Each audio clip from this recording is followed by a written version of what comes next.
Hello guys, andito po ako ngayon sa Simars Farm. Yan, ganda oh.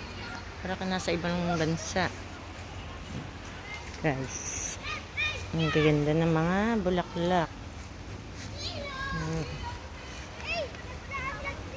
Ganda, yan. Birthday ko ngayon guys. Kaya ako ay nagbablog. Yung ganda, sobrang ganda.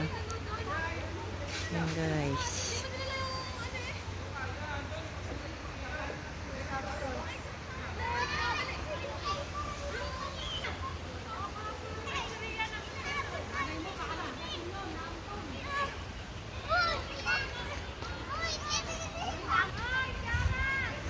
Yan guys.